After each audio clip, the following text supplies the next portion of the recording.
determination to record cultural heritage is common to the Dogon, the Benin craftsmen, the Djenne masons, and the guilds of blacksmiths in West Africa.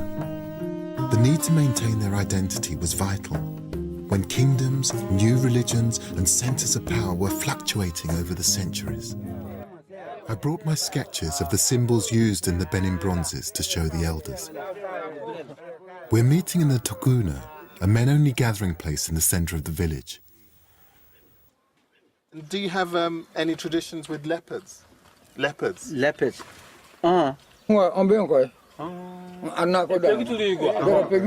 Which man? Yes, this man. Really? Yes. You're from the leopard clan? Inafu babin bimayola. So this one is you? Voila.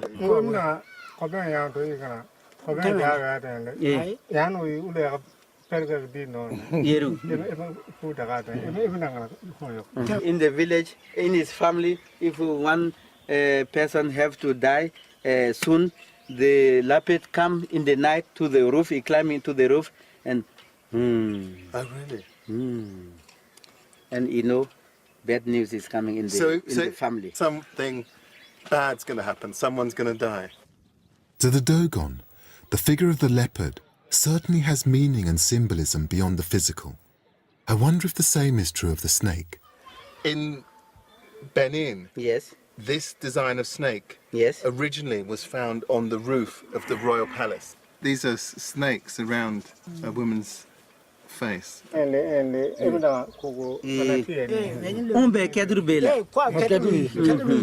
This is bronze. Bronze.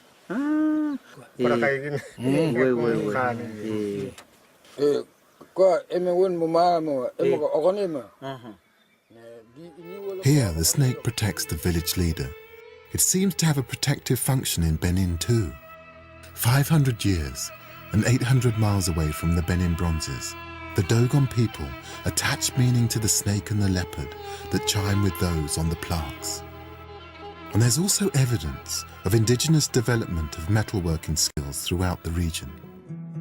220 miles from Timbuktu is the city of Djenne.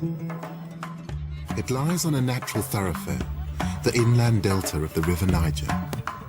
Djenne was established here around 800 AD, 3 centuries before Timbuktu, and 800 years before the Benin bronzes were cast. This is Djenne. It's one of the great markets of West Africa. And when the market's on, the town here swells to more than 3 times its usual size. This is one of the great spectacles of West Africa. Djenne was flourishing by the 13th century, and there's been a thriving market here ever since, overlooked by the great mosque that dominates the city. But it isn't just a local market. Djenne has long been connected with far-flung destinations, and the proof is on the market stalls themselves. These are beautiful beads. Yeah, those are the old beads. These are old. Because I know that there are beads that have been found here that Yes. are more than 2,000 years old. Of course. That may have come from India or China. Of course. So they found one bead, one another, and they put it together and make them necklace.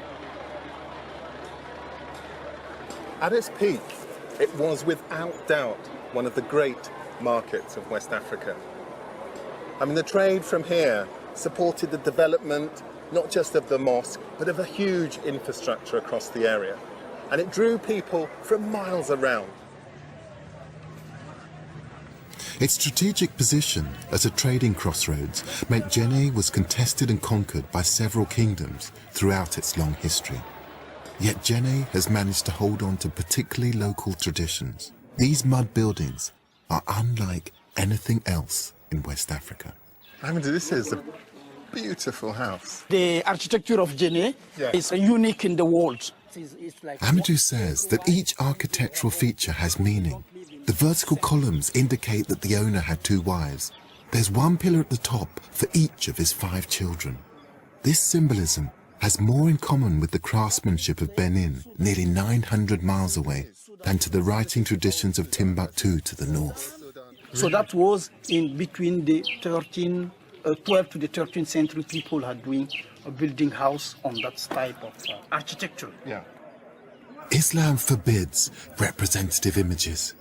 But could this architecture be an outlet for artists here? Every house tells a visual story. Djenné's masons are all from a hereditary guild. And with their special skills, the masons maintain their old traditions, as well as the ancient beliefs and symbolic codes. Amadou's mason friend, Tamusa, makes special bricks, mixing mud with rice, charcoal, and other material. In so doing, he infuses them with magical animist powers to protect and bring luck to the homeowners.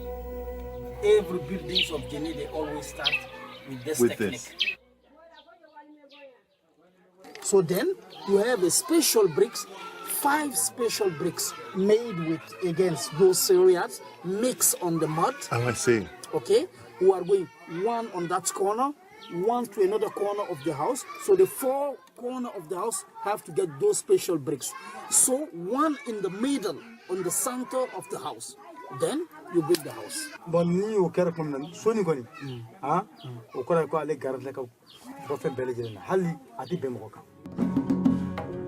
This is the animist belief that spirits can be found in earthly materials and in animals.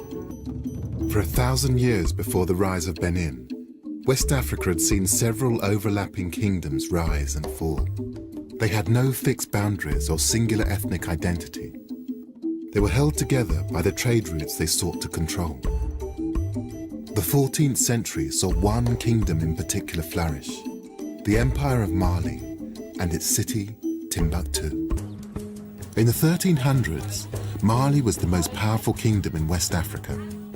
Its emperor, Mansa Musa, was at one time thought to be the richest man in the world, famed for his vast gold reserves and for sending envoys to European courts. Timbuktu's wealth and power came because it was the hub of the lucrative Trans-Sahara trade routes. Arab merchants brought goods such as salt, textiles and new metals into West Africa from across the desert. Metals are still worked in Timbuktu's back streets. Very interesting. I'm told that in the 14th century the camel trains brought refined copper from North Africa, which made its way south towards Benin. The Arabs didn't just bring goods to this part of Africa, they also brought Islam. It's certainly very different from Benin. I brought a local historian some images of the bronzes. I have here some images of Benin plaques which are actually in the British Museum. And I'm just wondering if, looking at these images, if they played any part in the history or the mythologies of Timbuktu. Vers le nord, c'est très difficile de trouver les bronzes et autres. Parce que l'islam interdit de faire les objets à visage humain. De telle sorte que chez nous, c'est le dessin géométrique, c'est la calligraphie, c'est les poteries. Vous savez que en ce temps en Afrique, c'est l'islam qui a introduit l'écriture. Et quel que soit, on ne peut pas échanger avec les images, avec les sculptures.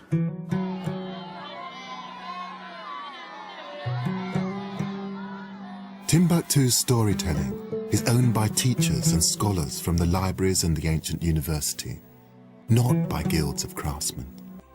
Now we can see how the bronzes give us an insight not just into the kingdom of Benin, but into a wider history. They're the culmination of important indigenous developments over thousands of years throughout this part of the continent.